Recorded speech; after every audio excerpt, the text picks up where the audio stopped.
যেই খবরটা নিয়ে খুব আলোচনা হচ্ছে বাংলাদেশের গণমাধ্যমে এসেছে যে ভারতে বসে রাজনৈতিক কর্মকাণ্ড চালাতে পারবেন না শেখ হাসিনা, এটি মোদী সরকারের সিদ্ধান্ত। আ মানে বিষয়টি একটু আরেকটু বিশ্লেষণ করবেন। আসলে মোদী সরকারের সিদ্ধান্তটা কেমন? বা সুনির্দিষ্টভাবে কি? বহু পুরনো সিদ্ধান্ত। বাংলাদেশের মানুষের স্মৃতিশক্তি দুর্বল। হুম, কারণ যখন মনে আছে হাদি হত্যার পরে বাংলাদেশ একটা কড়া বার্তা এবং পাঠিয়েছিল ভারত সরকারের কাছে, পররাষ্ট্র মন্ত্রী তখন একটা লিখিত জবাব দিয়েছিল। লিখিত জবাবে বলা আছে শেখ হাসিনা আমাদের এখানে আছেন, হুম। কিন্তু তাকে আমরা কোনো রাজনীতি করতে দিই না। এটা ভারত সরকারের ঘোষিত নীতি। আমি বলছি সেই হাদি হত্যার সময়কার। এখন তখনকার তো ফলে অনেক স্মৃতিশক্তি অনেকের দুর্বল, অনেকে ভাবছেন কিন্তু গোটা যে রিপোর্টটা, এটা তো কোনো পার্লামেন্টে আলোচনা হয়নি, এটা অনেকের ভুল ধারণা। পার্লামেন্টে কোনো আলোচনাই চলছে না, কারণ বিরোধীদের হাঙ্গামার কারণে বন্ধ হয়ে যায়, স্থগিত হয়ে যায়। কিন্তু যেটা হয় যে ভারতের পার্লামেন্টে বিভিন্ন মন্ত্রণালয় তাদের স্ট্যান্ডিং কমিটির যে রিপোর্ট সেগুলো জমা পড়ে একের পর এক। তাতে তারা যে রিপোর্ট দিয়েছিলেন তাতে সরকার কি ব্যবস্থা নিলেন সেটা তখন অ্যাকশন টেকেন রিপোর্ট হিসেবে জমা দেন। এই দিনের ঘটনায় যেটা ঘটেছিল, ইনফ্যাক্ট আমি সেই রিপোর্টটা তো পেয়েছি এবং পুরোটাই পড়েছি। তাতে একটা অংশ আছে শেখ হাসিনা প্রসঙ্গ, হুম। বাকিটা ভারত বাংলাদেশ দ্বিপাক্ষিক সম্পর্কের বিষয় রিপোর্ট। তাতে বলা আছে, সে কথা পরিষ্কার কথায়, এ ব্যাপারে সর্বসম্মতি ভারতের সকলেই, শেখ হাসিনাকে প্রত্যার্পণ করা যাবে না। কারণ এটা ভারত সরকারের সিভিলাইজেশন, একটা এক ধরনের সংস্কৃতি। কেউ বিপদে পড়লে তাকে আশ্রয় দেয়। প্রত্যর্পণ করা এটা যাবে না। মানে একদম না, সুনির্দিষ্টভাবে না, না। না, না, না, কারণ হচ্ছে একেবারেই আমি না। দেখছিলাম যে মানে আমি যে খবরগুলো পড়ছিলাম যে ৩০ জুলাই সংসদীয় কমিটি তাদের প্রতিবেদন লোকসভায় উপস্থাপন করেন। আমি মানে সংবাদপত্র থেকেই বলছি যে এই প্রতিবেদন পররাষ্ট্র বিষয়ক কমিটির মানে ৯ম প্রতিবেদনের সুপারিশ ও পর্যবেক্ষণের ভিত্তিতে সরকারের নেয়া পদক্ষেপ তুলে ধরা হয়েছে। এখানে বলা হচ্ছে যে মানে শেখ হাসিনার প্রত্যাবর্তন বিষয়ে ঢাকার অনুরোধ সেগুলো বিবেচনা করা হচ্ছে। এখনো এরকম একটা পর্যায়ে দেখছিলাম। কিন্তু গতকাল না, এইটা তো এটাও ঘোষিত নীতি, বিবেচনা করা হবে না। ওটাকে ডাস্টবিনে ফেলে দেওয়া হচ্ছে তা তো না, মানে বিবেচনা তো করাই প্রত্যর্পণ করা হচ্ছে। হবে না এটি যে বলছেন আপনি? না, না, ভারত সরকার একটা, আর একটা হচ্ছে সংসদরা কি বলছে। হুম, ভারত সরকার বলছেন আমরা বিবেচনা করছি, পর্যালোচনা করছি আইনি বিচার বিভাগীয় পদ্ধতি অনুসারে, কিন্তু সংসদীয় কমিটি বলছেন হুম। যে ভারতের যে সিভিলাইজেশন, যে সংস্কৃতি, সংস্কৃতি সভ্যতাগত যে সংস্কৃতি, তাতে কেউ বিপদে পড়লে আমরা কখনোই তাকে কোনো যেন বিপদে না ফেলি, মানে তার প্রাণ সংশয় আছে এমন যেন না হয়, সে বিষয়টা বিবেচনা করা উচিত সরকারের। সরকার বলেছেন আমরা সেটা বিবেচনা করছি, এবং একই সঙ্গে বলেছেন যে তার প্রত্যাবর্তন বিষয়টা খতিয়ে দিচ্ছি। একই সঙ্গে বলেছেন যে তিনি সেখান থেকে রাজনীতি করছেন না। কিন্তু শেখ হাসিনা, এখানে আওয়ামী লীগের কোনো দপ্তর নেই ভারতে, হুম। কিন্তু শেখ হাসিনা রাজনৈতিক নেতা নেত্রীর সঙ্গে বৈঠক করে চলেছেন, গতকালও করেছেন, আগামী দিনও করবেন। এবং তিনি সব প্রস্তুতিও নিচ্ছেন কিভাবে দেশে ফিরবেন। তিনি বিভিন্ন গণমাধ্যমে সাক্ষাৎকার একের পর এক দিয়ে চলেছেন, আরো 12টা সাক্ষাৎকার প্রকাশিত হতে চলেছে। তার মধ্যে সর্বশেষ তো বোধহয় জানেন যে এপি প্রকাশিত হয়েছে, ভারতের প্রথম একটি ম্যাগাজিনে, আউটলুক ম্যাগাজিনে দীর্ঘ সাক্ষাৎকার প্রকাশিত হয়েছে, এবং আগামী কয়েকদিনের মধ্যে আরো কয়েকটি জায়গায় প্রকাশিত। তার আগে তো জাপানের কিবোর্ডও প্রকাশ করেছে সংবাদ সংস্থা, এবং সাউথ চায়না মর্নিং পোস্ট এখনো প্রকাশিত হয়েছে কিনা জানি না, কিন্তু ব্লুমবার্গ সাক্ষাৎকার নিয়েছে, সেটাও প্রকাশিত হতে পারে। ফলে তিনি তো দেখুন, তিনি সাক্ষাৎকার দিয়ে যাচ্ছেন, চলছে, এবং তিনি নেতা নেত্রীর সঙ্গে বৈঠক করছেন, তার যেটা স্বাভাবিক যেটা করার কথা সেটাই করছেন। কিন্তু আমরা বলছি তিনি রাজনীতি করছেন না। হুম। আমাদের তাহলে কি ভারত এটা একটা সরকারের দ্বিচারিতা গঠিত না? মানে নীতি তিনি হলো, সবই করছেন, রাজনৈতিক নির্দেশনা দিচ্ছেন, কর্মসূচি দিচ্ছেন। রাজনীতি তিনি তো বলছেন না যে প্রকাশ্যে বেরিয়ে এসে যে সভা করছেন না তো প্রকাশ্যে, যে আজকে আমি এদের সঙ্গে মিটিং করলাম, করে এই সিদ্ধান্ত না, নিলাম। কিন্তু ঘরোয়া ঘরের মধ্যে একটা বৈঠক কিন্তু হচ্ছে, তাতে রাজনীতির তো আমরা ঘরোয়া ভার্সনও সাংবাদিকরা আছে। কানাঘুষি। এখন রাজনীতির হ্যাঁ, মানে ঘরোয়া ভার্সন আমরা আছে, তাদেরকে ভার্চুয়াল ভার্সন আছে। ভার্চুয়াল কর্মীদের দিচ্ছেন। হুম, সেটা তো গণমাধ্যমকে তো এখন আটকানো যাবে না। সোশ্যাল সামাজিক গণমাধ্যমকে আটকাবেন কি করে, কে আটকাবে? তো সার্ভারটা কোথায়? ভারতের হাতে তো সার্ভার নেই যে ভারত সুইচ অফ করে দেবে আর বন্ধ হয়ে গেল সব। মোবাইল ফোন, যে মোবাইল ফোনগুলো বিদেশি যেসব কোম্পানি মোবাইল ফোন চালান, বিক্রি করেন, উৎপাদন করেন, তারা করতে পারেন বন্ধ। আমি জানি না তারাও পারেন কিনা জানি না, আজকের দিনে কেউই করেন না। না, কিন্তু আর ভারতের ভারতের পক্ষে পক্ষে তো কোনো নির্দেশনাটা কি? বা গণমাধ্যমকে ভারতের বলা সম্ভব সিদ্ধান্তটা কি? না। গৌতম লাহিড়ী, আমার প্রশ্নটা এখানে যে ভারতের সিদ্ধান্ত শেখ হাসিনা তাতে মানে রাজনৈতিক কর্মকাণ্ড করতে পারবেন না। এই পারবেন নার মধ্যে না। ভার্চুয়ালি করতে পারবেন, ঘরোয়া রাজনীতি করতে পারবেন, শুধুমাত্র মাঠে ময়দানে বেরিয়ে রাজনীতি করতে পারবেন না, তাই আমরা কি? তো বলছি রাজনীতি, ভারত সরকার তো বলছে রাজনীতি তিনি করছেনই না। কোথায় রাজনীতি করছেন? আপনারা রাজনীতি করছেন, আমরা তো বলছি রাজনীতি তো করছেন না। আওয়ামী লীগের কোনো পোস্টারটা নিয়ে কিছু জানিয়ে মিটিং করছেন, এরকম তো কিছু না, করছেন। কিন্তু আওয়ামী লীগ কর্মীদের তার নির্দেশনা ঘরে দিচ্ছেন। দরজা বন্ধ করে হ্যাঁ, সেটা কি করে সেখানে এখন কি করে আপনারা মনে করছেন আমরা সাংবাদিকরা খবর রাখার চেষ্টা করি, যারা ডাকাত করেন তাদেরকে আপনিও অনেক ইন্টারভিউ নিয়েছেন, তাই না? ইন্টারভিউ নিয়েছেন, তারা কি বলছেন, কেমন দেখলেন শেখ হাসিনাকে, এমনও কথা শোনা যাচ্ছে, চমৎকার দেখেছেন, খাওয়া দাওয়া হুম। করেছেন, কেমন আছো ইত্যাদি সবই তো তারাই তো বলেছেন না, আপনাদের সাংবাদিক তো বলছেন। ফলে কিন্তু ঘরের মধ্যে কি আলোচনা হলো না হলো সেখানে তো আর কিছু সেরকম কিছু তো প্রকাশ্যে শেখ হাসিনা কিছু বলছেন। শেখ হাসিনা তো প্রকাশ্যে বলছেন। শেখ হাসিনার কথাগুলো একদম সবাই শুনছি আমরা। তারপরেও বলছেন না। তিনি ফিরবেন, তিনি নির্দেশনা দিচ্ছেন। আ মানে ইন্টারভিউতে বলছেন, সেটা তো ইন্টারভিউতে বলছেন। না, তিনি শুধুমাত্র রয়টার্স দিয়ে শুরু করেছেন, এখন শেষ হবে ভারতের আরো ১৩টা, আমি সর্বশেষ খবর জানি ১৩টা সংবাদ হুম। তারা ইন্টারভিউ একের পর এক তো নিচ্ছেন। এই ইন্টারভিউটা কি ব্যক্তি শেখ হাসিনা হিসেবে দিচ্ছেন নাকি আওয়ামী লীগের সভাপতি হিসেবে দিচ্ছেন, সাবেক প্রধানমন্ত্রী হিসেবে দিচ্ছেন?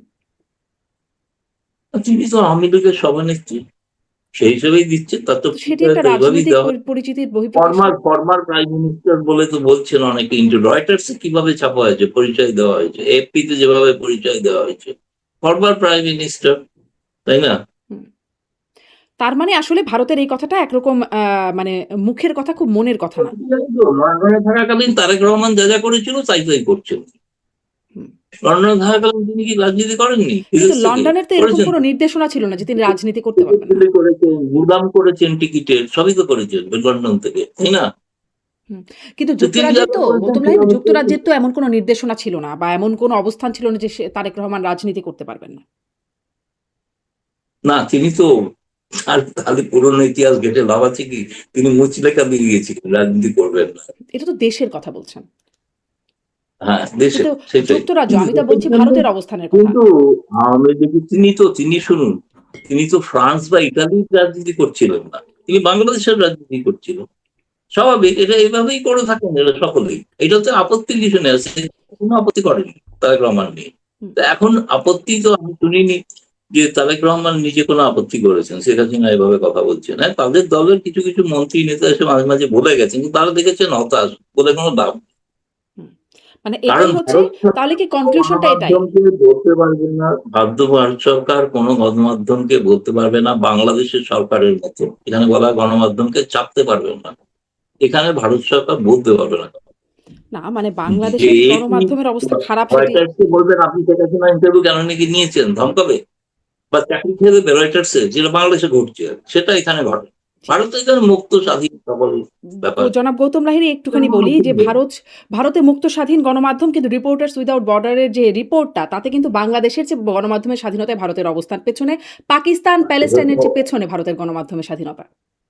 সেটা কি তাতেই এই অবস্থা, হুম। তাহলে এর চেয়ে উপরে উঠলে কি হতো? হুম। তাহলে তো শেখ হাসিনা সহ ইন্টারভিউ হতো বাংলাদেশের মধ্যে, হুম। মানে তাই না? এতেই যদি নিম্ন একটু থাকাকালীন, নিম্ন সূচকে থাকাকালীন এই হাল, হুম। হুম। নিম্ন মানে সূচক অতএব মানে না থাকে ভারতের গণমাধ্যম বাংলাদেশ যে পারে, ওপরে। বাংলাদেশের গণমাধ্যম পারে না, বিষয়টা এমন না। বাংলাদেশের গণমাধ্যমের অবস্থা খুবই খারাপ, আমি নিজেও গণমাধ্যমের কর্মী হিসেবে আমি না, জানি। বাংলাদেশের আমাদের চাকরি চলে যাবে, হ্যাঁ। চাকরি চলে যাবে। আপনি কালকে ভারতের দীনেশ ত্রিবেদী সার্জে গোরের সঙ্গে বৈঠক করেছেন, প্রথম সারির সংবাদপত্রগুলো খবর ছাপতে ভয় পেয়েছে, হুম। অথচ সেই সম্পাদকরা তারা দাবি করেন তার নিরপেক্ষ সাংবাদিকতায় বিশ্বাস করেন। কেন মানে ছাপলেন? এরকম ধরেন আপনারাও অনেক কিছু সংবাদ প্রকাশ করেন না, বা করলেও পার্সিয়াল করেন, সেই আলোচনাটা অবশ্য আজকের না। আপনি বলছেন যে সেটা তো নিশ্চয়ই সবকিছু, সব একটা গণমাধ্যমের তাদের স্বাধীনতা আছে, সম্পাদকীয় নীতি আছে, সব বুঝলাম। কিন্তু একটা ঘটনা যেটা ঘটেছে আপনাদের এজেন্সির থেকে আমরা জানলাম, তাই না? আপনাদের ইউএনবি খবর করেছে ছবি সহ, যে দীনেশ ত্রিবেদী হাই কমিশনের সঙ্গে সার্জে গোরের বৈঠক হয়েছে একটা।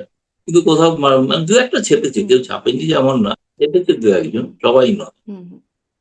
জি, এই প্রসঙ্গটা নিয়েও আসবো। খুব বিস্তারিত আলোচনা হয় নাই। তবে ওই যে গণমাধ্যমের স্বাধীনতা সূচকের কথা বলছিলাম, ২০২৬ এর রিপোর্ট, বাংলাদেশের অবস্থান ১৫২তম, খুবই নিচের দিকে। ভারতের অবস্থান আরও নিচে, ১৫৭তম। এবারে আসি যে মানে ২ টা বিষয় নিয়ে কথা বলছি একই সাথে। শেখ হাসিনার প্রত্যর্পণ আর শেখ হাসিনা রাজনৈতিক কর্মকাণ্ড করতে পারবেন কিনা। তাহলে মানে আমি যদি কনক্লুশন টানি, যেমন চলছে শেখ হাসিনা যেভাবে রাজনৈতিক নির্দেশনা, কথাবার্তা, নেতাকর্মীদের সাথে কথা বলছেন, তেমনই চলবে। কোনো পরিবর্তন হবে না। বরাবর কিন্তু ভারত সরকারকে জিজ্ঞেস করবেন, বলবেন যে এখানে আমরা রাজনীতি করতে দিচ্ছি না। আমি একটু শুনি নাই, লাইনটা মিস করেছি। বলছি যেটা শেখ হাসিনা করে চলেছেন হুম, সেটা করে যাবেন, আচ্ছা। তাতে তো ভারত সরকার তো বাধা দেয়নি। হুম, কিন্তু ভারত সরকারকে আপনি যদি জিজ্ঞেস করেন এগুলো হচ্ছে কেন, বলবে কই রাজনীতি তো করতে দিইনি। আচ্ছা। মানে না, মুখে বলবে না কিন্তু ভেতরে যা হচ্ছে তাই হবে। মুখে শুধু বলা হবে না। না, মুখে তো এটাই বলবে, মুখে তো এটাই বলবে আমরা তো রাজনীতি করতে দিইনি। তিনি কোথায় রাজনীতি করছেন আমরা তো জানি না। তা আপনারা জানেন, আমরা তো জানি না রাজনীতি করছেন। এটাকে কি বলে তাহলে? আপনারা রাজনীতি এটাকে তো কি করছেন বলছেন? না। মানে ধরেন আপনিও দীর্ঘদিন আপনার সাংবাদিকতার অভিজ্ঞতা, আপনি অনেক মানে অভিজ্ঞ সাংবাদিক, জ্ঞানী সাংবাদিক। আপনার দেশি বিদেশি অভিজ্ঞতা আছে। ফলে আপনার অভিজ্ঞতা থেকে কি বলে এটা? আসলে কি এটা রাজনীতি না? যে নেতাকর্মীদের নির্দেশনা দেয়া, তার কর্মসূচি ঘোষণা করা, এগুলো আসলে কি? ওই গেরিলা পদ্ধতিতে রাজনীতি করা, হুম, ফ্যাসিস্ট রাজত্বে যেভাবে রাজনীতি করতে হয় সেভাবে করছে। আচ্ছা, মানে করছেন রাজনীতি এবং তাতে ভারতের কোনো সময় আপত্তি নেই। যেভাবে দেখে করতো, লুকিয়ে করতো, তাই না, প্রকাশ্যে করতে পারতো না। হুম। তাহলে কি ভারতের বিষয়টা এরকম যে প্রকাশ্য রাজনীতি করতে পারবেন না, গোপনে করলে কোনো সমস্যা নাই। মানে এটা হচ্ছে ভারতের অবস্থান। না, গোপনে করছেন কই, সেটাই তো ভারত সরকার জানে না। ভারত সরকার বলছেন রাজনীতি তিনি করছেনই না, আপনারা এই যে আপনি বলছেন তো। বললেন যে এটা তো তিনি সংবাদপত্রে ইন্টারভিউ দিচ্ছেন, নেতা কর্মীদের সঙ্গে ঘরোয়া বৈঠক করছেন। নির্দেশনা সেটা তো দিচ্ছেন। রাজনীতি করছেন নাকি তার পারিবারিক সুখ দুঃখের আলোচনা করছেন আমরা তো জানি না। মানে ভারত সরকার তো সেখানে উপস্থিত না। যেহেতু শেখ হাসিনা তিনি তো বন্দী নন, হুম, কারাগারে বন্দী নন, হুম, হুম, তাই না, তিনি একজন মুক্ত নেত্রী। হুম, ফলে তিনি তার মতো করে তার করছেন, তার নিজেদের লোকেদের সঙ্গে, ছেলে মেয়েদের সঙ্গে কথা বলছেন, পারিবারিক লোকেদের সঙ্গে কথা বলছেন, নেতা নেত্রী যারা ভারতে পালিয়ে আসতে বাধ্য হয়েছেন বা বিদেশে পালিয়ে আসতে বাধ্য হয়েছেন তাদের সঙ্গে কথা বলছেন। আর আর তিনি সোশ্যাল গণমাধ্যমের মাধ্যমে তিনি নেতা কর্মীদের যারা ঢাকায় বাংলাদেশে রয়েছেন তাদের সঙ্গে তিনি মাঝে মাঝে কথা বলছেন। কয়েকদিন আগেও তো বলেছেন। হুম, হুম। মানে দলকে সুসংগঠিত করছেন, নেতাকর্মীদের নির্দেশনা দিচ্ছেন, কমিটি দিচ্ছেন, আ মানে সবই দিচ্ছেন কিন্তু মানে ভারত সরকার সেটাকে রাজনৈতিক করা বলা বলতে প্রস্তুত না। কোনো তো মানে কমিটি তো তিনি কিছু দেননি। তো কমিটি তো আওয়ামী লীগের কোনো কমিটি তো হয়নি ছাত্রলীগের এখন। কমিটি হয়েছে। ছাত্রলীগের মাঝখানে কমিটি হয়েছে। ছাত্রলীগ, যুবলীগ সেগুলো চলছে। হচ্ছে। ছাত্রলীগ আপাতত চলছে আর হুম। দেখছি আর বিভিন্ন জেলায় কমিটি দেওয়া হচ্ছে। আচ্ছা, মোটামুটি ধরি মাছ নাছুই পানি টাইপের একটা অবস্থা মনে হচ্ছে যে খুব প্রকাশ্যে বলা হচ্ছে না কিন্তু আবার চলছে আরকি এরকম। মানে যা চলছিল তাই চলবে। এই হচ্ছে সামারি। আচ্ছা, আবার এবারে প্রত্যর্পণ বিষয়েও তাহলে কি ওটা যে মোটামুটি ভারত সিদ্ধান্ত নিয়ে রেখেছে যে প্রত্যর্পণটা হচ্ছে না বা খুব শীঘ্রই তার কোনো ওই সম্ভাবনা নাই? মানে কূটনীতির ভাষার আড়ালে আমি বাংলা করে বলছি, হ্যাঁ, যেটা বুঝতে সুবিধা হয়, দেওয়া হবে না। এই কথাটা কূটনীতির ভাষার মারপ্যাঁচে রয়েছে। আপনি আচ্ছা। যদি প্রশ্ন করেন তার উত্তর হচ্ছে আমরা পর্যালোচনা হুম, করছি। হুম, হুম, আমরা তো বলিনি পর্যালোচনাটা ২০৬৭ তে শেষ হবে কিনা। হুম, সেটা তো টাইম লিমিট, এটা বরং আপনাদের প্রশ্ন করা উচিত। আচ্ছা এই পর্যালোচনাটা কবে শেষ হবে? হুম, আপনারা তো পর্যালোচনা করছেন, আইনি দিক দেখছেন, বিচার বিভাগীয় দিক দেখছেন, কবে এটা শেষ হবে? শেষ হচ্ছে না তার জন্য দায়ী বাংলাদেশ সরকার। কারণ বাংলাদেশ সরকার কোনো কাগজপত্র দিচ্ছেন না। কিসের গোটা কাজ? রায়টা আপনি পড়েছেন? যেটা ফাঁসির রায় হয়েছে আপনি পড়েছেন কখনো? না কোনো পুরো রায় ওয়েবসাইটে পড়িনি। পেয়েছেন? কিন্তু গণমাধ্যমের খবরটা শুধু কেন পড়েছি। নেই? হ্যাঁ, কেন নেই? হুম, তাদের তো ইংরেজি বানান ভুল, আমি জানি, আমার কাছে আছে। হুম, তাদের তো ইংরেজি বানান ঠিক করে দেখেন। ওটা কারেক্ট করতে গিয়ে দিলে হাস্যাস্পদ হবে। এই জন্য দায়ী। এই জন্য প্রকাশই করছেন। হুম, হুম, ওই ৩-৪ লাইন প্রকাশিত হয়। যেরকম আপনাদের ৩-৪ লাইন ছাপা হয়েছে। শেখ হাসিনাকে রাজনীতি করতে দেওয়া হবে না। পুরোটা ছাপা হয়নি। কিন্তু পুরোটা তো প্রকাশ্যে ভারতের পার্লামেন্টে জমা পড়েছে। এটা ওপেন ডকুমেন্ট। এরকম নয় যে কোনো গোপন ডকুমেন্ট। এটা প্রায় ধরুন ২০০-২৫০ পাতার ডকুমেন্ট। তাতে বিভিন্ন ক্ষেত্রের যে বিষয়গুলো আছে সেগুলো তবুও দেখলাম একটা বাংলা কাগজ আজকে ছেপেছে বাংলাদেশে, যে ভারত বাংলাদেশের সম্পর্কের মূল ভিত্তি হলো ৭১-এর মুক্তিযুদ্ধ, অর্থাৎ সেই বঙ্গবন্ধুর সময়। সেই সময়ের ধারাবাহিকতা হবে বাংলাদেশ ভারত সম্পর্কে অন্যতম মাপকাঠি, যেটা রিপোর্টে রয়েছে, আপনাদের কাগজেও ছাপা হয়েছে, বাংলাদেশের কাগজে প্রথম শ্রেণীর কাগজে ছাপা হয়েছে। আম অনেক আগে সাহস পাইনি একটু ওই ৭১ হ্যাঁ, একটু সাউন্ড কম আসছে। এটা কি কোনো বাড়ানোর সুযোগ আছে? ও আচ্ছা, আচ্ছা। না সরি। তাহলে কোনো কারণে আমি জানি না কেন কম আসছে। আচ্ছা। এটা কি মানে পাখার কোনো আওয়াজ আসছে? না, পাখার কোনো আওয়াজ আমি পাচ্ছি না যদিও। কিন্তু একটু মনে হচ্ছে কি একটু হালকা করে শোনা যাচ্ছে। আরেকটু ভালো শোনা যায় ও সাধারণত। আচ্ছা, আচ্ছা, আচ্ছা। জানি না। আমি তাহলে একটু কাছে থেকে বলব কি? হ্যাঁ, আমি আপনি যদি মানে খুব মুভ না হেডফোনটা করেন আমার তাহলে মনে আসলে হয় ঠিক আমরা শুনতে পাবো। যদি মুভ না করে কথা বলেন হয়তো একটু কষ্ট হবে তারপরেও। তাহলে আ না, গৌতম না। লাহিড়ী আবারও একটু প্রসঙ্গে আসি যে উম আ এরপরে ওই যে ভারত-বাংলাদেশ সম্পর্কের কথা। আপনার সাথে যখন গত অনুষ্ঠানেও কথা হচ্ছিল, তখন আপনি খোলামেলায় বলছিলেন যে সম্পর্ক আসলে স্বাভাবিক হয়নি। যেটি ইউনূস সরকারের আমলে ছিল সেটি এখনো স্বাভাবিক হয়নি এবং সেটিও বাংলাদেশের কারণেই হয়নি বলে আপনি বলছিলেন। কি ভারতের পক্ষ থেকে আমি প্রশ্ন করছিলাম যে আমরা তো দেখেছি সম্পর্ক উন্নয়নের কথা বলা হয়েছে নির্বাচিত সরকার আসলে একটা বার্তাও দেখেছি জয়শঙ্কর আশা ইত্যাদি নানান রকম। আপনি বলছিলেন বাংলাদেশের কারণে হয়নি। কিন্তু তারপরে এবং তার কারণেই প্রশ্নটা ছিল যে ডাক্তার জাহিদকে এয়ারপোর্টে হয়রানি করা, আ পুশ ইন করা। তো এগুলো একটা বার্তা, একটা চাপ। আপনি এই বিষয়টা একদম আমাকে খুলে বলেছিলেন। তো এখন কি হলো? এখন আসলে সেরকম কিছু নাই, পুশ ইন হচ্ছে না। আবার অন্যদিকে দেখা যাচ্ছে প্রধানমন্ত্রীকে নেবার ব্যাপারে দীনেশ ত্রিবেদী বললেন অধীর আগ্রহে অপেক্ষা করছে ভারত।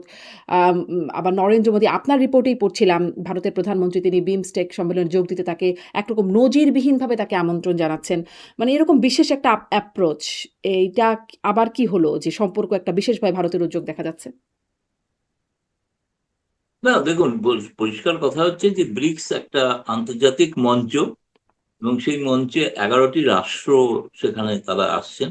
নিকটবর্তী প্রতিবেশী হিসেবে বাংলাদেশ, তার বাংলাদেশের যেহেতু প্রধানমন্ত্রী তারেক রহমান, কিন্তু তাকে আমন্ত্রণ জানানো হয়েছে তিনি বিমস্টেকের পৌরোহিত্য করেন বলে। ব্রিক্সের পৌরোহিত্য করেন নরেন্দ্র মোদী। আচ্ছা একটা জিনিস ভেবে রাখা দরকার, নরেন্দ্র মোদীর প্রথম যেটা আমন্ত্রণ সেটা কিন্তু এখনো পড়ে আছে তারেক রহমানের টেবিলে। যেটা প্রথম তিনি নির্বাচিত হওয়ার পর প্রধানমন্ত্রী নরেন্দ্র মোদী হচ্ছে প্রথম প্রধানমন্ত্রী গোটা বিশ্বের যিনি তারেক রহমানকে ভারতে আমন্ত্রণ জানিয়েছিলেন। সেটা হচ্ছিল প্রধানমন্ত্রী আমন্ত্রণ জানিয়েছেন প্রধানমন্ত্রীকে। হুম, এখানে আমন্ত্রণটা হচ্ছে ব্রিক্সের সভাপতি আমন্ত্রণ জানিয়েছেন বিমস্টেকের সভাপতিকে। এবং শুনুন, ব্রিক্সের সভাপতি তো তিনিই হবেন যিনি প্রধানমন্ত্রী, আর বিমস্টেকের সভাপতি তিনিই হবেন যিনি প্রধানমন্ত্রী, যেমন আগে ইউনূস ছিলেন, হুম, তারও আগে শেখ হাসিনা। ফলে সেই কারণেই তাকে আমন্ত্রণ জানানোটা হচ্ছে, এটা আমাদের দিক থেকে বলতে পারি যে ভারতের দিক থেকে ভারত তো বলতে পারতো যে আমরা আমন্ত্রণ জানালেন না কেন, যদি না জানাতো তাহলে প্রশ্ন উঠতো যে কেন জানানো হলো না।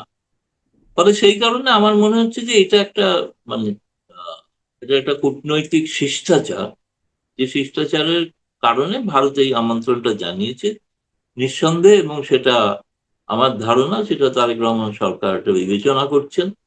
এবং সেপ্টেম্বরের ১১-১২তে যে সম্মেলন দিল্লিতে হবে, শিখর সম্মেলন, যেখানে চীনের প্রেসিডেন্ট আসবেন, রাশিয়ার প্রেসিডেন্টের আসার কথা আছে, ইরানের প্রেসিডেন্ট আসছে। ফলে এরকম একটা বহুদেশীয় মঞ্চে আসলে ফলে সেটা কেবলমাত্র ভারতের আমন্ত্রণে আসছেন তা নয়, তিনি ব্রিক্স এর আমন্ত্রণে আসছেন। ফলে এটা এলে হয়তো তার দেশের ক্ষেত্রে একটা চাপ আছে আমি জানি, হুম। যে ওই ভারতের আমন্ত্রণে যাচ্ছেন মানে আবার কি ভারতের সঙ্গে সবকিছু বিক্রি করে দেবেন, এসব প্রশ্নের মুখে পড়তে হবে অনেক। সেই কারণে এখন জামায়াতের চাপ তো আছেই, কারণ জামায়াত একটা বড় শক্তিশালী ফোর্স, তাদের এতজন সাংসদ রয়েছেন, তারা নিয়মিত কথা বলছেন। ফলে তাদের একটা চাপ আছে, সেই কনস্টিটিউয়েন্সিটাও আছে, এই কনস্টিটিউয়েন্সিটা মানে ভারত বিরোধী কনস্টিটিউয়েন্সি, সেটাকেও ক্যাটার করা একরকমের, যে সে কারণে বহুদেশীয় মঞ্চে এলে সেই ক্ষেত্রে তার ক্ষেত্রে সে ধরনের কোনো অভিযোগ করাটা সমস্যা হবে আর কি। কিন্তু আমার ধারণা এটা যে কোনো প্রধানমন্ত্রীর পক্ষে একটা সৌভাগ্যের বিষয়, বহুদেশীয় মঞ্চেতে হুম। উপস্থাপন মানে নিজেকে উপস্থিত করা, এবং সেখানে বহুবিধ অনেক রাষ্ট্রের নেতাদের সঙ্গে কথা বলার তিনি সুযোগ পাবেন ভারত ছাড়াও। হুম। তাহলে মানে সে এই যে কারণে ধরেন ভেবেছেন, এই প্রশ্নটা তো আপনাদের সাংবাদিকরাও করেছিলেন হাই কমিশনারকে, যে তিনি তখন উনি জবাব দিয়েছিলেন একটাই, জবাবটা হচ্ছে এটা আপনাদের প্রধানমন্ত্রী ঠিক করবেন, প্রেরোগেটিভটা প্রধানমন্ত্রীর। আমরা আমন্ত্রণ জানিয়েছি, আমরা অধীর হুম, আগ্রহে অপেক্ষা করছি হুম, তাকে অভ্যর্থনা জানানোর জন্য, কিন্তু এটা প্রধানমন্ত্রীর প্রেরোগেটিভ, তিনি সিদ্ধান্ত নেবেন, তিনি ব্রিক্স সভাপতি বিমস্টেক সভাপতি হয়ে আসবেন নাকি না তিনি দ্বিপাক্ষিক সফরে আসবেন, আচ্ছা। এই সিদ্ধান্তটা হ্যাঁ, প্রধানমন্ত্রী। কিন্তু ভারত অধীর আগ্রহে অপেক্ষা করছে। এই বিষয়ে গত মাসে জুনের সম্ভবত ২০ তারিখ বা ১৯ তারিখে আ প্রধানমন্ত্রী পররাষ্ট্র বিষয়ক উপদেষ্টা, বাংলাদেশের প্রধানমন্ত্রী পররাষ্ট্র বিষয়ক উপদেষ্টা হুমায়ুন কবির তিনি বলছিলেন যে, পরিবেশ সহায়ক হলে টেম্পারেচার ডাউন মানে উত্তাপ কমলে ভারতেও সফর করবেন প্রধানমন্ত্রী। আ তো মানে তারপরে যখন দীনেশ ত্রিবেদী সাক্ষাৎ করলেন আমাদের পররাষ্ট্রমন্ত্রীর সাথে, তারপরেও আমাদের পররাষ্ট্রমন্ত্রী বললেন যে, একটা ইরিটেশন তো কিছু, কিছু বিষয় নিয়ে আছেই। মানে সেই ইরিটেশন বা টেম্পারেচারের যে জায়গাগুলোর কথা বলা হচ্ছে, তার মধ্যে অন্যতম হচ্ছে শেখ হাসিনার ভারতে অবস্থান করা। এবং সেখানে আপনি বলছিলেন যে কোনোই আসলে অবস্থান পরিবর্তন হয় নাই। আ তিনি যা করছেন তাই করবেন। তাকে প্রত্যর্পণের বিষয়েও আগেরই সেই অবস্থানেই আছে। তাহলে কি আসলে টেম্পারেচার ডাউন হবার মতো কিছু হয় নাই বা পরিস্থিতি সহায়ক হওয়ার মতো কিছু হচ্ছে কি? হচ্ছে কি? আপনার বিশ্লেষণ শুনি। বাংলাদেশ সরকার থার্মোমিটার এখনো খুঁজে পাননি। থার্মোমিটার খুঁজে পাননি, আমি জানি না টেম্পারেচার ডাউন। আমরা তো দেখুন, বলুন টেম্পারেচার বাড়ানোর জন্য কি করেছি? আমরা তো অভ্যর্থনা জানাচ্ছি, না, আপনারা আতর পুশব্যাক আবেদন করেছেন। জানাচ্ছি, আপনারা আকুল। ডাক্তার জায়েদকে এয়ারপোর্টে আমি হেনস্থা করেছেন। ডিজেল দিচ্ছি, প্রধানমন্ত্রীর আমি আমি উপদেষ্টা। আপনাকে গ্যাস দিচ্ছি, আমি আপনাকে বিদ্যুৎ দিচ্ছি, আমি আপনাকে কাঁচামরিচ দিচ্ছি, আমি সব আমরা আপনাকে কিনে পেঁয়াজ নিচ্ছি। মানে দিচ্ছি। আপনি বাংলাদেশ কি এগুলো কিনে দিয়েছেন? নিচ্ছে। আপনারা ব্যবসা আপনি করছেন। কি দিয়েছেন? না, আপনি কি দিয়েছেন? এগুলোর জঙ্গি বিনিময়ে ছাড়া তো টাকা কিছু দিচ্ছে, দেননি। মূল্য দিচ্ছে। ওই বিনামূল্যে জঙ্গিরা তো ঘুরে দিচ্ছেন না। বেড়াচ্ছে বাংলাদেশে। হ্যাঁ, এগুলো তো বিনামূল্যে দিচ্ছেন। এগুলো ব্যবসায়িক লেনদেন। তাই না নিলেই পারেন, বলতে পারেন বিদ্যুৎ নেবো না, কাল থেকে তো অন্ধকার হয়ে যাবে, আপনি আর ভাষণ দিতে পারবেন না। আপনি তো দিতে পারবেন, বিদেশে না, আছেন, না, যারা না। আছে জামায়াতের আমিরা ভাষণ দিতে পারবেন আ বিদ্যুৎ বন্ধ হয়ে গেলে। হ্যাঁ। কোথায় ভাষণ দেবেন? কিন্তু তাই না? মানে এমন তো না যে এখন এগুলো খুব আচ্ছা, কৃপা ডিজেল হচ্ছে। যদি এগুলোর না বিনিময়ে দেয় মানে কি এগুলো হবে? আপনাদের ব্যবসায়িক মানে ভারতের ব্যবসায়িক না, না, স্বার্থ সে আছে। তো বটেই। আরে পয়সা দিয়ে তো সবকিছু হয়, তাই না? টাকা পয়সার বিনিময়ে কি সব বাণিজ্য হয়? হুম, হয় কি?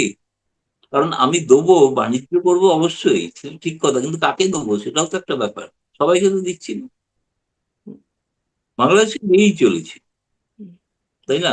ভারতের একটা বিশাল অনেক ক্ষেত্রে বাজার। তো সব দিক আপনার থেকেই বহু ভারতের একটা বিদ্যুতের বিশাল বাজার বাংলাদেশ। টাকাও দেননি, টাকাও বকেয়া পড়ে আছে, টাকাও তো দেননি। এই যে ঝাড়খণ্ডের আদানির বিদ্যুৎ প্রকল্প থেকে তো বিদ্যুৎ দেওয়া বন্ধ করে দিয়েছে। তিনি তো ব্যক্তিগতভাবে তিনি ব্যবসায়ী, তিনি তো ব্যবসা করবেন স্বাভাবিক। হুম। মানে তাহলে আসলে কি পরিবর্তন? মানে ওই যে আপনি বলছেন যে আপনাদের পক্ষ থেকে তো মানে ডাক্তার জাহেদকে ওইটা একটা বিশাল আলোচনার বিষয় ছিল। বাংলাদেশের একজন প্রতিমন্ত্রী পর্যাদার ব্যক্তি। তিনি একটা সরকারি সফরে গেলেন কিন্তু এরকম একটা বিব্রতকর পরিস্থিতিতে পড়লেন বা আগের অনুষ্ঠানে আপনার সাথে আলোচনা হচ্ছিল যে যেভাবে ভারত মানে অ্যাগ্রেসিভলি পুশ ব্যাক করছিল। সেখান থেকে ভারত তো আবার এখানে এসে পৌঁছালো। মানে এখন তো আবার খুব ভালো কথা বলছে, অধীর আগ্রহের কথা বলছে বা পুশ ব্যাকটাও করছে না এখন সেই সময়ে। আম এর জন্য কি কিছু হলো কিনা? ধরেন এর মধ্যে আবার ২ টো ঘটনা দেখলাম। দীনেশ ত্রিবেদীর সাথে বৈঠকটাতে দেখলাম। আবার দেখলাম সার্জিও গোর যিনি ভারতেও যুক্তরাষ্ট্রের রাষ্ট্রদূত বটে। আর দক্ষিণ ও মধ্য এশীয় ট্রাম্পের বিশেষ দূত। তিনিও আমাদের দেশে আসলেন, পররাষ্ট্রমন্ত্রীর সাথে সাক্ষাৎ করলেন। আম প্রধানমন্ত্রীর সাথে সাক্ষাৎ করলেন। আবার দুজনও সাক্ষাৎ করলেন, দীনেশ ত্রিবেদী এবং সার্জিও গোর। এগুলোর একটা প্রভাব কি মানে পড়ছে? না, এটা তো আমেরিকাকে আপনাদের জিজ্ঞেস করা উচিত। আপনারা ঢাকায় এসে হঠাৎ ভারতের হাই কমিশনের সঙ্গে দেখা করবেন কেন? কিন্তু আমি কিন্তু যে হোটেলে ছিলেন সেই হোটেলে সাক্ষাৎ হয়েছে না। তো হুম, তিনি কেন সাক্ষাৎ করলেন, তার যে গোলকে প্রশ্ন করার যদি সাহস থাকে বাংলাদেশে, ফজলুর রহমানের করা উচিত। তিনি জানতেন তো কার সঙ্গে হুম, হুম, সাক্ষাৎ হচ্ছে। না, তা তো না। আমেরিকাকে প্রশ্ন করার সাহস নেই বাংলাদেশে, এটা এতটা পারেন না। যুক্তরাষ্ট্র দুটোকেই প্রশ্ন করে। ওখানে আওয়ামী লীগের লোকেরা ডিম ছুড়বে, কেন প্রশ্ন করতে পারেন না, আপত্তি করতে পারেন না। যুক্তরাজ্যের প্রধানমন্ত্রীকে কড়া চিঠি দিন, এটা দিতে পারেন, দেওয়া সম্ভব না। আপনি দিতে পারেন কোথায়? ভারতে, তাই ডিম না? তো বাংলাদেশেও ছুটছে। ফলে এগুলো ডিম ছড়ার আর কি করার প্রতিবাদ দেবে? না, আমি বলছি যে সেই জন্য ওগুলো তো আপনার আমেরিকা তো নিউ ইয়র্কেও তো ডিম ছুড়েছিল না, তাই না? সেগুলো তো আপনি তো যুক্তরাষ্ট্রে কাউকে তো চিঠি লেখেন যে কেন এরকম ঘটলো, অপমান করা হয়েছে, সেরকম তো বলেননি কিছু, তাই না? মুখ বিনিরোধে হজম করে, সেটা বড় না, দেশ, যেহেতু ভয় পায় ডিম না। ছোড়াটা তিনি ধরেন জানেন একটা যে তার তাদের যে দেশের গোল নেতাকর্মীদেরও বিভিন্ন সময় এরকম হয়।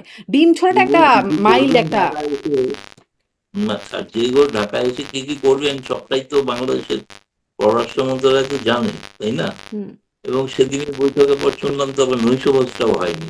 কি খাবার পছন্দ হয়নি সার্জি করে, না কি হয়েছে বলতে পারবো না। নৈশভোজটাও বাতিল হয়ে গেল। বলা যায় না, ওখানে হয়তো শুটকি ফুটকি দিয়েছিলেন, তিনি অত খান না শুটকি। তো তিনি চলে গেছেন, আছে অন্য জায়গায় গিয়ে হোটেলে ফিরে গিয়ে খেয়েছেন, আবার কেউ কেউ নানা রকম রুটিও দিচ্ছে।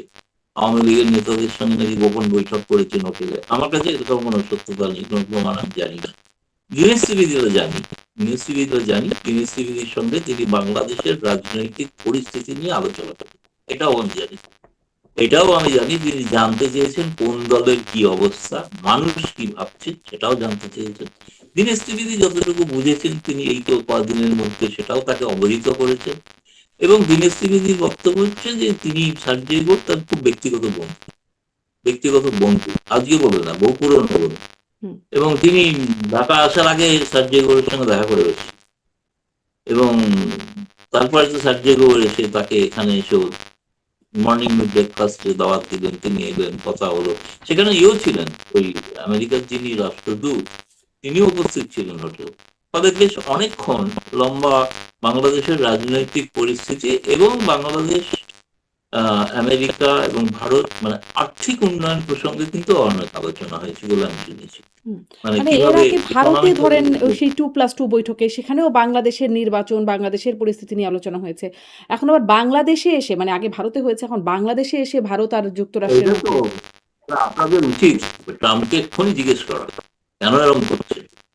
এটা জিজ্ঞেস করা উচিত না ট্রাম্পকে, বা বাংলাদেশে যিনি রাষ্ট্রদূত তিনি তো হাতের কাছে আছেন, তাকে জিজ্ঞেস করবেই হয় যে হঠাৎ কেন এসে এখানে এসে ভারতের কার সঙ্গে দেখা করছেন, ভারতের একজন হাই কমিশনার, তার এখানে ভূমিকা কি, তার সঙ্গে কেন দেখা করছেন। আচ্ছা, ইন্টারেস্টিং হচ্ছে পররাষ্ট্র মন্ত্রণালয়ের ব্রিফিং আমি কিন্তু প্রশ্নটা করি, হুম। আমি প্রশ্নটা করি যে এরকম শুনলাম যে সার্জেই গোর হাই কমিশনারের সঙ্গে দেখা করেছেন, হুম। হঠাৎ কি ব্যাপার, কেন দেখা করেছেন। ওরা বললেন আমরা তো জানিই না দেখা করছি। আমি হুম। পরে জেনে খোঁজ নিয়ে পরে জানাবো।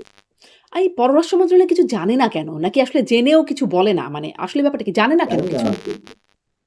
মানে আপনার আগের এইটা তো প্রশ্নটাও ঠিক বুঝতেই আপনার পারি। সাথে আমার কথা হয়েছিল ওই যে হাদি হত্যাকাণ্ড নিয়ে মমতা বন্দ্যোপাধ্যায়ের বক্তব্য। আপনি বলছিলেন আপনি পররাষ্ট্র মন্ত্রণালয়কে জিজ্ঞাসা করবেন। যেহেতু আপনার রেগুলার কথাবার্তা হয়। আপনি গেছেন, জিজ্ঞাসা করেছেন, সেই ক্লিপটাও আমি দেখেছি এবং তারপরে তারা বলেছেন এই বিষয়ে আমরা জানি না। জেনে জানানো হবে। এখনো বলছেন জানি না। মানে কিছুই যে জানে না পররাষ্ট্র মন্ত্রণালয়? সত্যি খুবই খারাপ অবস্থা। কি আর বলবো, বুঝতে পারছি না কি বলবো।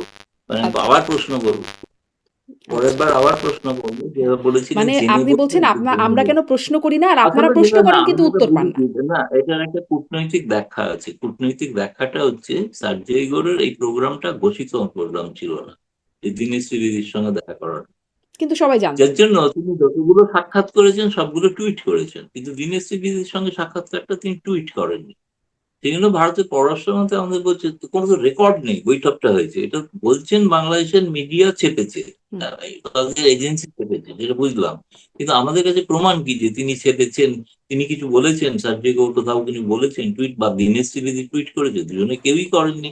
অথচ দুজনেই বৈঠক করেছে।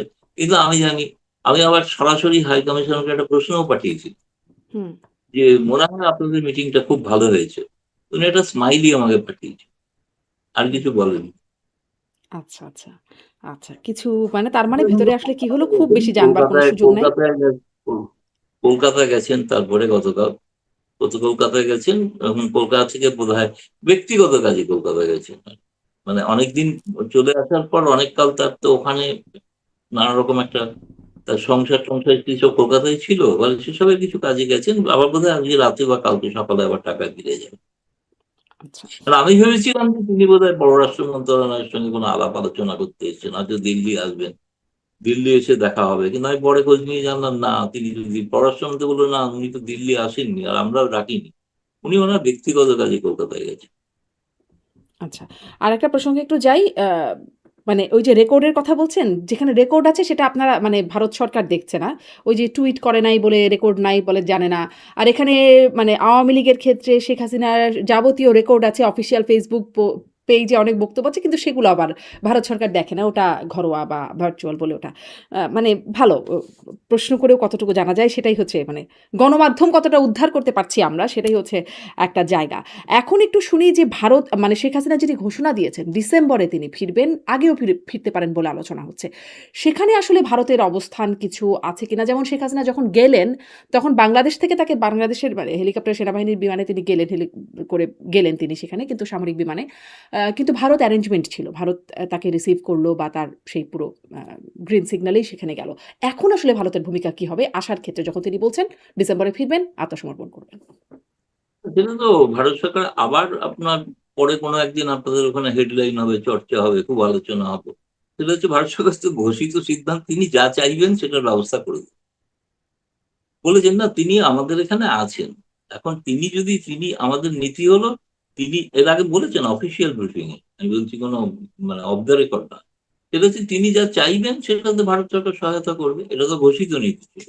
কিন্তু সেদিন এই প্রশ্নটা হওয়ার পরে পররাষ্ট্রমন্ত্রীর মুখপাত্র যে জবাব দিয়েছিলেন, জানি না আপনি দেখেছেন, সেই প্রশ্নের উত্তরে তিনি বলেছিলেন যে আমরা তো, আমাদের কাছে তো একটা বন্দি প্রত্যর্পণের রিকোয়েস্ট এসছে, আমরা যাই সিদ্ধান্ত নেবো সেটা সেই অনুযায়ী সিদ্ধান্ত নেবো, সেরকম তিনি বলেছেন। আচ্ছা, এই প্রশ্নটা সর্বশেষ ইন্টারভিউতে শেখ হাসিনাকে প্রশ্ন করেছিল এএপি, যে আপনি তো বলছেন কিন্তু পররাষ্ট্র মন্ত্রণালয় ভারতের এই জবাব দিয়েছে। তিনি বলছেন পররাষ্ট্র মন্ত্রণালয় তো স্বাভাবিক, তাদের পক্ষে তো সময় লাগবে এসব বিচার বিবেচনা করতে, এতটা তো প্রয়োজন নেই, কারণ এখন তো আমি নিজেই ঠিক করেছি যাব। হুম। বলে আর বৈশ্ব এক্সট্রাডিশনের কি প্রয়োজন, আমি তো নিজেই নিজেকে এক্সট্রাডাইট করছি ভারতবর্ষে। হুম। এটা তিনি সর্বশেষ ইন্টারভিউতে বলেছেন। আগামী কাল পরশুর মধ্যে আরো কিছু বেরোবে, তাতে যদি কোনো লাইন চেঞ্জ হয় তখন জানাতে পারবো। আপাতত তারও ঘোষিত সিদ্ধান্ত হচ্ছে তিনি ডিসেম্বরে যাবেন। আচ্ছা, তাহলে কি কিভাবে বিষয়টা যাবেন সেটা এরকম অবশ্য যে বলবেন না। স্বাভাবিকভাবে ভারতীয় যে মানে সাধারণ নাগরিকদের পরিবহনের কোনো বিমানে করে তিনি টিকিট কেটে তিনি বাংলাদেশে ঢুকে পড়বেন। এইরকমই? মানে এতই সিম্পল? আর সেটা তো যদি টিকিট কেটে দেয়ও, তিনি যদি গেলেন বিমানে, কিন্তু প্রশ্ন হচ্ছে সেই বিমানে আবার বাংলাদেশ সরকারকে তো সেইভাবে তাকে গ্রহণ করতে হবে যে ওই ট্রাভেল ডকুমেন্টটাকে তারা অ্যাকসেপ্ট করবেন কি করবেন না। সেটা নিশ্চয়ই যাওয়ার আগে একটা দুদেশের সরকারের মধ্যে আলাপ আলোচনা হবে, যেমন তিনি যখন ঢাকা ছেড়ে ভারতে এসেছিলেন তখন দুদেশের সর্বোচ্চ স্তরে, সেনাবাহিনীর সর্বোচ্চ স্তরে আলোচনার পর সিদ্ধান্ত হয়েছিল। এখানেও আমার মনে হয় ফেরার আগে তিনি যখন দেশে প্রত্যাবর্তন করবেন তখনও সেই ধরনের একটা আলাপ আলোচনা হওয়ার সম্ভাবনা আছে। এখন ভারতে তিনি আসলে ঠিক কি স্ট্যাটাসে আছেন? তিনি কি গৃহবন্দী অবস্থায় আছেন, আশ্রিত অবস্থায় আছেন নাকি অতিথি আর অবস্থায় আছেন? বন্দী তো কিছু নেই। যে কোনো সাবেক প্রধানমন্ত্রী, আমাদের দেশের সাবেক রাষ্ট্রপতিরা যেভাবে থাকেন ঘেরাটোপের মধ্যে, টপ লেভেল সিকিউরিটি, যেটাকে জেট বাস সিকিউরিটি বলা হয়, ২-৩ লেয়ারের সিকিউরিটি, সেইভাবে সবাই যেখানে আছেন। অন্য প্রধানমন্ত্রীরা যেভাবে, ভারতের প্রাক্তন প্রধানমন্ত্রী এখন জীবিত বলতে একমাত্র দেবেগৌড়া, তিনি তারও একই ধরনের সিকিউরিটির ব্যবস্থা, চাইলে যখন তখন এবং যার কাছে যাওয়া যায় না, দেখা করা যায় না বিশেষ অনুমতি ছাড়া। প্রাক্তন ধরুন রাষ্ট্রপতি আছেন, আপনি যদি দেশে দেখে যান তিনি যে বাড়িটায় থাকেন তার আশেপাশে চতুর্দিকে সিকিউরিটি, আপনি যেতে পারবেন না, মনে হবে তাহলে কি সেই প্রাক্তন রাষ্ট্রপতি কি গৃহবন্দী, মানে সিকিউরিটির জালে গৃহবন্দী, সেটা হলে হতে পারে, কিন্তু তিনি তার বাকি স্বাভাবিক কাজকর্ম মানে সবই করছেন। তিনি কি বের হতে যেটা পারবেন? তিনি কি বের হতে পারবেন? তিনি তার কাজকর্ম করতে পারবেন? আমি মানে জানি না, তিনি বেরোনোর ক্ষেত্রে কিছু নিষেধাজ্ঞা হয়তো আছে, যে তার জীবনের, আপনাদের ওখানকার মহামান্য জঙ্গিরা ঘোষণা করেছেন তাকে হত্যা করবেন, তো সুতরাং সেই হিসেবে ভারত সরকারের থাকাকালীন, ভারতে থাকাকালীন তার যাতে প্রাণ সংশয় নেওয়া হয় সেটা ভারত সরকারের নিরাপত্তা রক্ষীরা তাদের দেখছেন, তারা সর্বোচ্চ প্রোটোকল দিয়ে সেটা রেখেছেন। হুম, কিন্তু তার সঙ্গে তো এখন পর্যন্ত প্রায় শখানেক নেতার দেখা হয়ে গেল, হুম, হুম। তাই না? তার মধ্যে ২-৪ জনকে তো ইন্টারভিউ আপনিও নিয়েছেন। জি। কিন্তু আরো তো গতকালও হয়েছে না, অনেক কাউন্সিলর, ঢাকার স্বরাষ্ট্রমন্ত্রী আবার এসেছিল, স্বরাষ্ট্রমন্ত্রী একটা লিস্ট করছেন কারা কারা যাবেন সঙ্গে, আর কোন কোন মিডিয়া যাবে, সেটা একটা লিস্ট হচ্ছে। সৌভাগ্যক্রমে আমি চেষ্টা করছি যাতে আমিও যেতে পারি। কোথায় যাবেন? মানে আমি আরেকটু মিস করে গেলাম কিনা। মানে কোথায় শেখ হাসিনা যেদিন যাবেন সেদিন যদি সঙ্গে মিডিয়া নিয়ে যাবেন আর কি, ফলে মিডিয়া হিসাবে আমিও সেই দলে থাকতে চাইছি, আচ্ছা, আমি আচ্ছা। আবেদন করেছি, আমিও যেতে চাই। আচ্ছা, আচ্ছা। জি, স্পষ্ট। তাহলে আমার একদম মতো শেষ। আরো অনেকেই করেছেন, হ্যাঁ? আমার মতো প্রায় শখানেক সাংবাদিক করেছে, আচ্ছা। মানে তারা আমি বলছি পশ্চিমা, জি, ঠিক আছে, শেষ যারা প্রশ্নে ইন্টারভিউ যাই। নিচ্ছে। আমার কিছু শুনতেও সমস্যা হচ্ছে মনে হয় সাউন্ডের কারণে। আমি জানি না দর্শকদের ভালোমতো শুনতে পাবেন কিনা। শেষ প্রশ্নে চলে যাই যে তাহলে আপনার বিশ্লেষণ কি? আপনি তার ইন্টারভিউ করেছেন, আপনি সরকারের সাথে কথা বলেন, পররাষ্ট্র মন্ত্রীর সাথে নিয়মিত আপনার অ্যাক্সেস আছে, কথা বলেন। ফলে সব মিলিয়ে বাংলাদেশের অবস্থানটাও আপনি দেখছেন। এখন আপনার বিশ্লেষণ কি? ডিসেম্বরে কি শেখ হাসিনা ফিরতে পারবেন দেশে? বা ফিরবেন? দেখুন, আমি তার ঘোষণার উপরই ভরসা করছি, তাই না? সেটাই একমাত্র সোর্স। কারণ তিনি যদি ঘোষণার পরে না ফেরেন সেটা তো তার বিষয়, তখন তো মনে হয় আরো কিছু আলোচনা করা যাবে। এখনো পর্যন্ত তিনি ফিরবেন এটা তার সিদ্ধান্তে তিনি অটল। তাতে যাই হোক, কিন্তু বলেছেন না মৃত্যু পর্যন্ত হতে পারে, তাহলেও ফিরবেন বলেছেন।